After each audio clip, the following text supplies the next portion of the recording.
Peyğəmbərin bir neçə zahirən nəticəyə çatmayan işlər haqqında danışmaq istəyirəm. Bəzi zəhmətlər çəkib ki, zahirən nəticəsiz qalıb.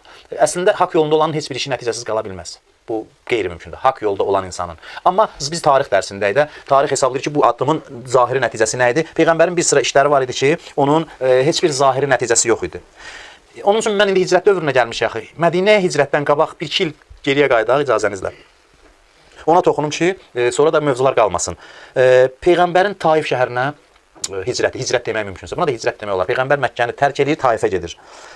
Nəticəsiz olan hadisələrdən biridir, zahiri nəticəsi yox idi bunun. Bugün Həzrət Əbu Talibin də vəfat günüdür.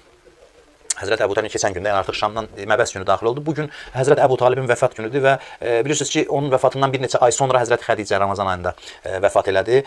Təxminən bu Mədinə hicrətdən öncə Beysətin 10-cu ilində baş verdi. Və Əbu Talibdən bir neçə cümlə demək istəyirəm ki, Həzrət Əbu Talib tarixinin məzlumu sayılır. Doğrudan da məzlum bir insandır. Çünki İslam ümmətinin böyük bir hissəsi onu kafir hesab edir və deyirlər o kafir olaraq dünyadan köçüb. Və saxta hədislər də düzəldiblər ki, hal-hazırda o cəhənnəmdə indiyə qədər orada falan əzablar çəkib falan eləyir. Amma siz bilirsiniz ki, onun İslam tarixində nə qədər önəmli rol olub. Bizim əqidəmizə görə o böyük övliyalardan biridir. Hətta hədislər var ki, 14 məsumdan sonra ən parlaq nur qiyamətdə Əbu Talibə məxsusdur. Təsəvvür edin, yəni bu dərəcədə onun barəsində mühüm hədislərimiz var. Çox xüsusi dərəcəyə malik bir şəxsiyyətdir. Və Həzrət Əlinin atası olduğuna görə xilafət dövründə onun barəsində saxta hədislər uydurulmağa başladı və heç bir tarixi həqiqəti əks etdirməyən fikirlər başladı. Onların onunla düşmənçilik Əlinin atası olduğuna görə idi təbii ki və bugünəcən də bəzilərinin içində o düşmənçilik davam edir. O həddəcən bilirsiniz, insanların Həzrət Əliyə düşmənçiliyi də oradan qəribədir. Həzrət Əli barədə Peyğəmbər Qədirxunda deyir ki, siz o qədər Əliyə düşmən oldunuz ki, ona görə məni də qərib qoydunuz. Mənimlə də davalarınız onun səbəbindən idi. Gizli plan cızmışdılar onlar bir qismi ki, nə qədər Peyğəmbər Əlini sevirsə biz onu dəstəkləməyəcəyik falan. Yəni Peyğəmbərin o xüsusi məhəbbəti olması Həzrət Əliyə, Həzrət Peyğəmbərin onları qızıqlandırırdı. İmam Baqir əleyhissalam buyurur ki, Peyğəmbər həsədin qorxusundan Əlinin fəzilətlərindən çoxsunu demirdi. Hələ bu hədislər ki, qalıb əlimizdə, o Peyğəmbər gizlədə bu qədər Əlinin fəziləti haqqında hədislər bizim əlimizə gəlib çatıb.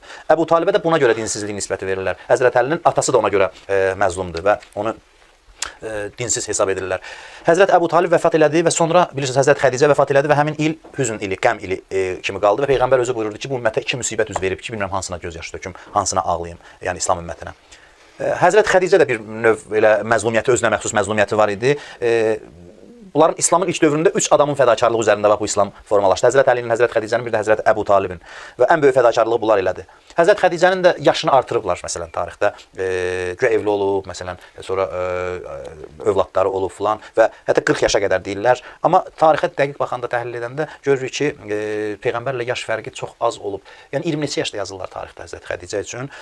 Çoxları da ona elçi gəlirdi, amma özü Əbu Talibə dedi ki, qardaşıma, oğluna həyat yoldaşı olmaq istəyirəm. Çünki onun